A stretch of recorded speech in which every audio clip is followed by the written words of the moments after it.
episode of Quarantine Cooking. So today we're kind of all over the board. We woke up very early this morning, 8 a.m. We got a pot roast in here. Didn't want to do like a full-blown pot roast tutorial. You can come check this out. It's basically ready. It's been on there for about 5.5 hours. I'll kind of go over it in a few minutes. So I just wanted to show you guys. I'm gonna roast some, just saute some vegetables. A lot of people have no idea how to do this. They make them gross and bland. So let me show you what's gonna go on. So I got a little mushroom melody here, some shiitake, portobello. We got some Brussels sprouts that I had left over from a couple days ago. I got some carrots, and then I'm gonna add some broccoli at the end. I'm gonna add the broccoli at the very, very end. I'm gonna finish this off in the oven. And I don't wanna make my broccoli super, super mushy. Just sauteing it with a little bit of olive oil. Simple, simple, simple, simple. The food's gonna have a lot of flavor. My pot roast will carry the load. So we're just doing salt and pepper, a little bit of Mrs. Dash Italian seasoning. Even though my wife does not like when I don't give exact measurements on seasoning, this is just literally season how you want. Salt and pepper, season to your liking. Some people like things salty, some people like things less salty. So power is in your hands.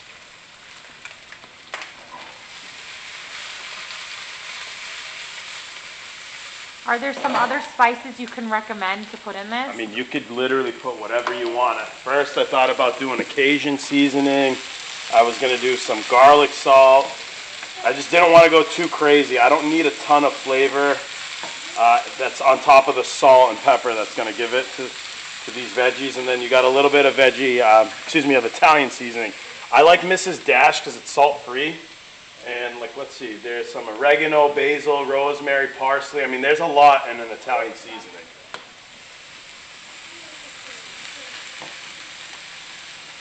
Also, if you want to check over here, Marielle made some mashed potatoes already. I won't take the credit for these. What did you put in these? So these mashed potatoes have, it's like cooked. I boiled 5 potatoes for about 30 minutes. And then I added garlic powder, some salt, about half a cup of milk, some butter, and that's it. I just kind of mashed them together. Awesome.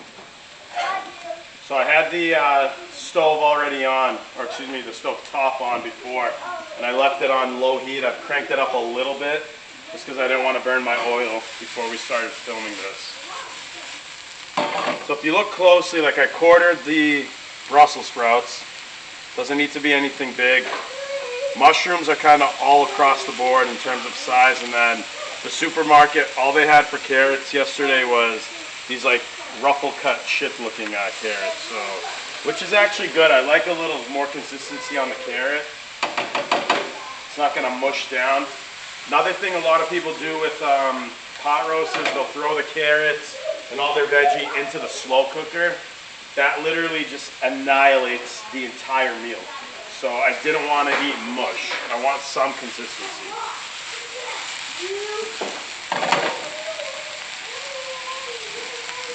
So they're getting really nice and done.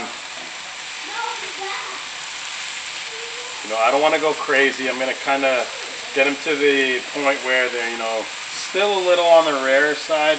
And then we'll toss them in the oven after. Right now I can put some broccoli that I had in here. Gonna add a little more oil on top. And toss a little more salt and pepper on top of the broccoli.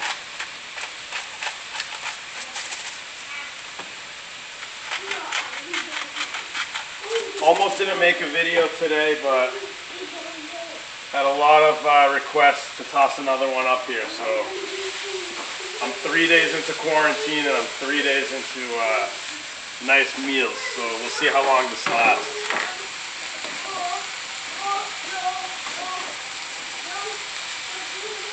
I've got a nice little veggie medley going on here. I'm gonna let these saute for a few minutes. I'm gonna turn it back down on low. Come over this way, let's get this pot roast out of here. So For the pot roast, I got a 2-pound chuck. Of course, it's grass-fed organic. If you don't have that availability at the supermarket, then obviously you can not get the organic, but I highly recommend it. All I put on it was salt, pepper, a little bit of garlic salt, and a little bit of onion powder, rosemary, and thyme. And I sauteed it on high heat with some butter, plant-based butter, of course. And I sauteed it for 5 minutes on each side. I browned the edges, and then I threw it inside of 2 large cups of water, 2 brown gravy packets, and a whole large onion. So what's going to happen now, if you look at my liquid, that's going to convert into our gravy base after. So I'm going to add another pouch of gravy in here, and then we're going to blend down all this little onion, try to thicken it a little bit. Look at the consistency of this. It's literally fall off the bone, even though there's no bone here. Let's taste it. I haven't tasted it yet. Oh yeah, perfect. Nice thing about chuck, it's not expensive. You can buy a really, really cheap meat and use it in a slow cooker. It'll fall apart perfectly. You know, a lot of times people will do like prime rib, you know, a ribeye.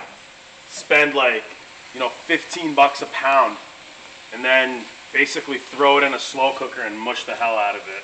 Not my style. All right, these are looking really, really good. So they're gonna go in the oven now.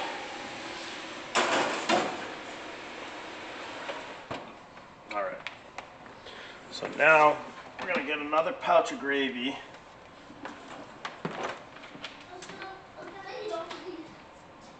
Follow me this way.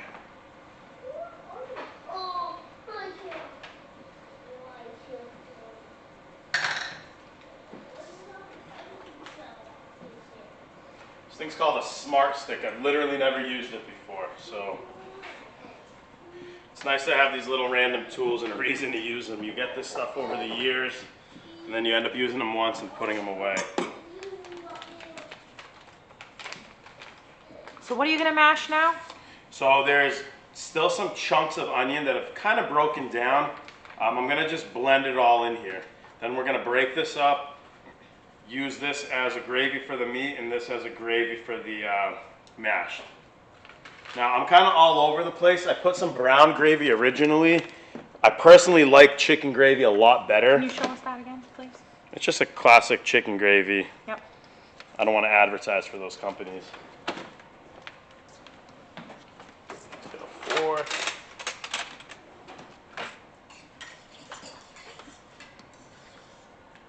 Oh, I wish I had smell-o-vision extra. It smells so good.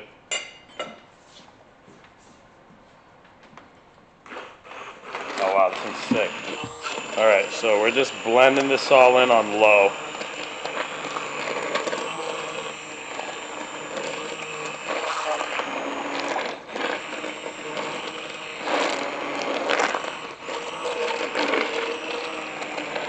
Did you say it was just onions in here? Literally, the only veg I put in here was onion.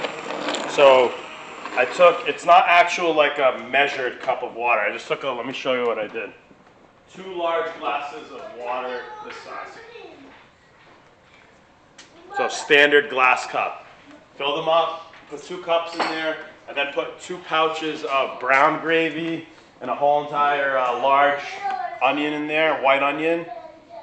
And then I put the meat on top of it after I sauteed it. Close it up, and it's been in there for 5.5 hours.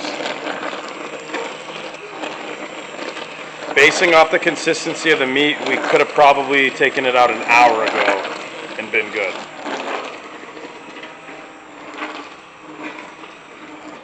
You can always add more gravy pouches if you want it thicker.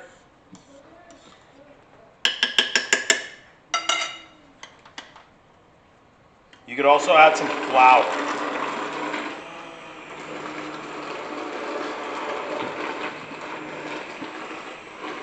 I'm actually going to add a little bit of flour in here just because it is still a little on the gooey side, and I do like it not as runny.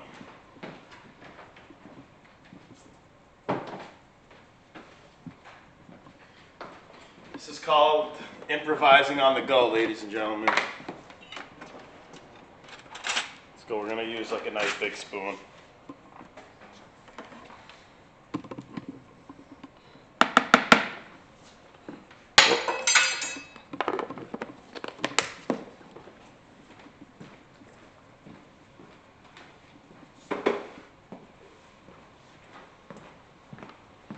All right.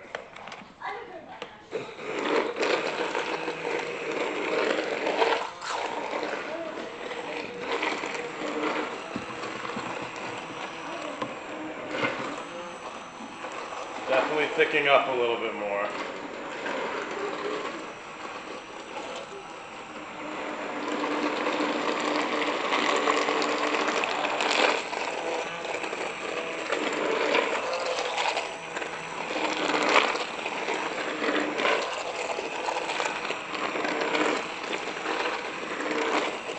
Now there's all the fat and juices from the meat that broke down in there. Between all the seasoning of the meat and the seasoning from the gravy and all that, you should not have to add any more salt and pepper. Of course, taste.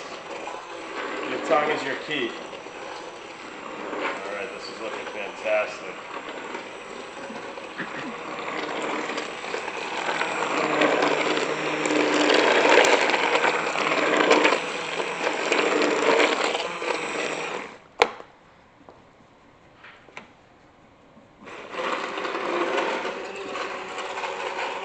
Alright, looks like the onion's nice and blended in there as well.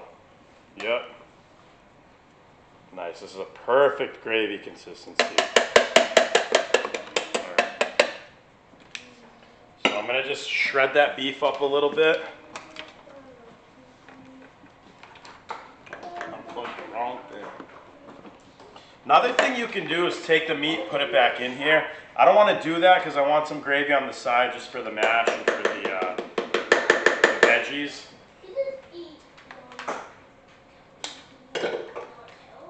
Everything's perfect. Grab another fork. So look how this is just literally falling apart.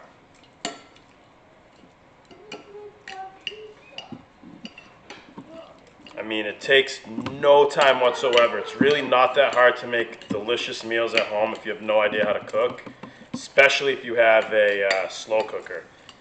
I mean, I sauteed the meat for 10 minutes. There was probably 2 minutes of prep time before that. You know, I chopped up a big onion. Like I said, I added the water in the gravy packet. And then just let it sit for 5 hours, 6 hours. The longer, the better. And then just what you're seeing right now while we're filming, that's the only other time I've spent on the veg. Of course, Marielle made the mashed potatoes. That takes a little bit of time as well. She wanted me to do the mash and post the video, but I wasn't gonna brutalize her delicious recipe, so I've made a hard pass on that. So just check it out.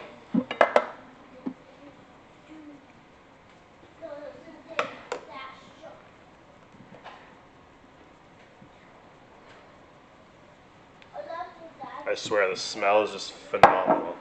Let me just add a little.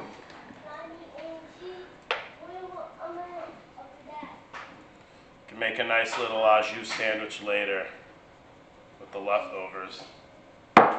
See, I haven't even eaten my first meal. I'm thinking about my second meal that I'm going to make with it. Don't want that falling in there. Alright, let's pull the veggies until it should be done.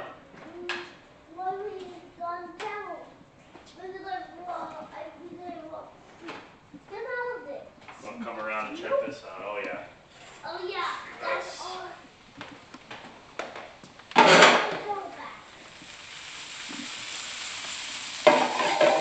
Gorgeous, gorgeous finish on that.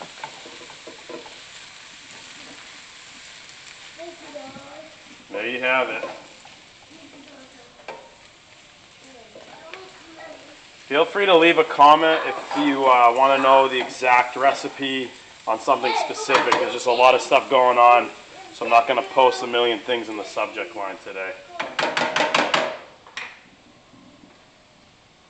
Eric?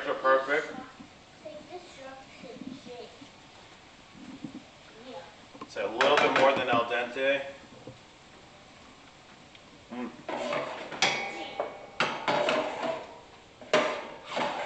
Not over seasoned. Amazing. All right, there you have it, folks. Pot roast dinner.